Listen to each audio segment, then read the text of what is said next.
Nous aimerions vous présenter les premières idées pour le nouveau site web de Stempfli. Ce que nous avons développé comme concept pour qu'ensuite on puisse avancer dans le projet. Je m'appelle Christophe Rickler, je travaille comme Interactive Media Designer.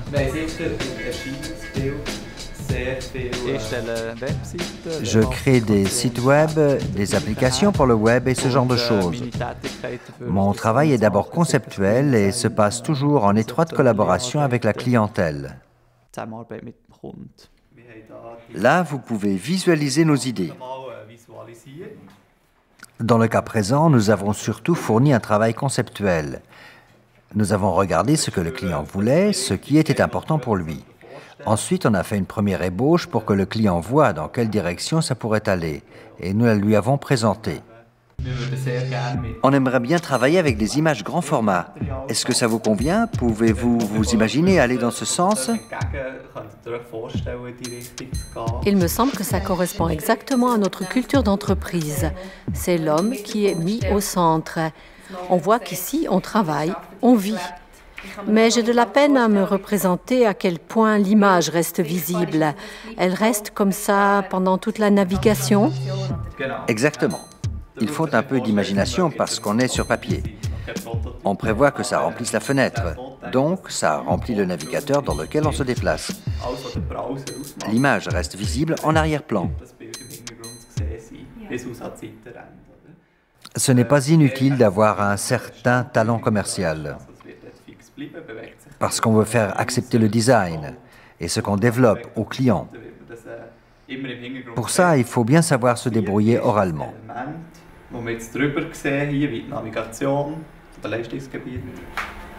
Et comment ça se passe si on souhaite publier des news en français? On peut changer la langue ici et ça va changer toutes les nouvelles dans les catégories. Automatiquement?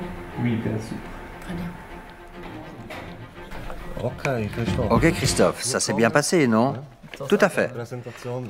On peut clore la première phase de conception. Il faut maintenant construire les prototypes. Comment vois-tu les choses concernant le texte pour les photos, le contenu? As-tu déjà quelque chose? J'ai déjà tout clarifié avec le rédacteur publicitaire. Il a le temps, nous devons encore le briefer et fixer le délai avec lui. Lors de la séance de planification, j'établis le programme et le timing avec le chef de projet. Nous répartissons les tâches. Nous regardons qui fait quoi et pour quand. A-t-on besoin de rédacteurs, de photographes, etc. Dans ce cas, nous avons décidé de réaliser les photos en interne. Ça veut dire que je les fais moi-même. Comme ça, on respecte le budget du client.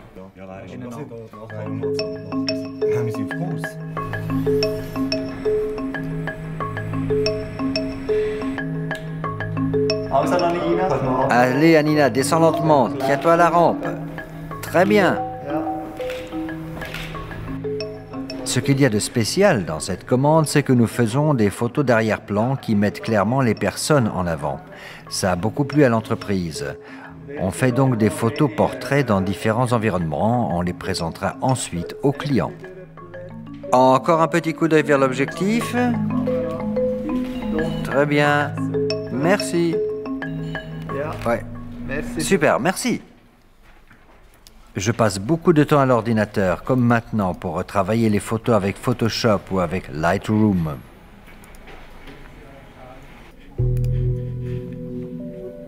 Les programmes qu'on utilise sont en constant développement. C'est donc essentiel pour nous d'être toujours à jour, de continuer à se former tout le temps.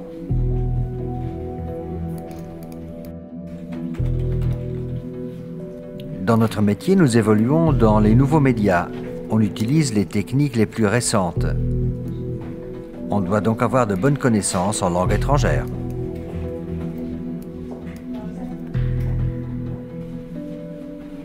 Les animations 2D et 3D font aussi partie de mes tâches. Donc par exemple, une visualisation en 3D d'un stand de foire ou un support visuel en 2D pour une conférence.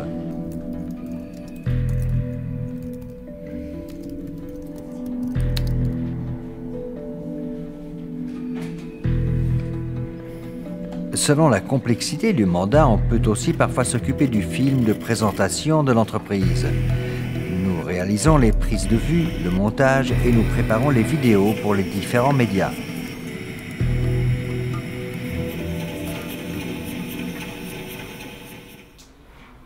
J'ai une fonction centrale. C'est chez moi que passe tout le matériel, photos, textes, vidéos, etc. Donc tous les éléments d'information dont on a besoin pour le projet. Je transcris le tout dans un langage utilisable pour l'ordinateur. Je rédige pour ça des feuilles de style, comme on dit, HTML pour le Canva, entre autres aussi JavaScript pour permettre une certaine interactivité. Mais je ne suis pas un programmeur. Mon travail consiste plutôt à tout préparer pour qu'un programmeur puisse prendre le relais et continuer. Pour de plus petits projets, cependant, je m'en sors tout seul. Cette page fonctionne déjà complètement. Elle fonctionne déjà, tout y est. Super. Ici, les espaces devraient être plus grands pour le moniteur, encore un peu. Les news m'intéresseraient encore. Nous avons ouvert une page. Ce serait maintenant les rubriques. Job et peut-être encore news. Je trouve très bien. Qu'est-ce que tu utilises comme navigateur? Explorer, Windows Explorer. Ici, j'ai Chrome. Tout est pareil. Ça fonctionne. Plus le projet avance, plus les tests prennent de l'importance. Nous nous assurons aussi que nos projets fonctionnent sur tous les appareils, c'est-à-dire sur les tablettes, des ordinateurs, des smartphones. Ça doit marcher partout. Garder la même apparence avec tous les navigateurs. Les contrôles sont essentiels. Là, le texte apparaît sur la navigation. Évidemment, c'est pas l'idée. Ah, il faut ouvrir un nouveau ticket pour ça. Sinon, c'est bien. Parfait. Le confort d'utilisation est très important. Depuis le début du projet jusqu'à la phase finale, nous veillons à ce que les sites ou les applications web soient constamment et facilement exploitables. Là, on a juste mis une image en fond. Il faudrait une autre image ici, des gens de face par exemple. Oui, bon, faudrait voir. C'est juste en attendant. Ok, qui veut apprendre ce métier doit être très flexible. On doit passer rapidement et avec assurance d'un domaine à l'autre et tout de suite trouver ses repères.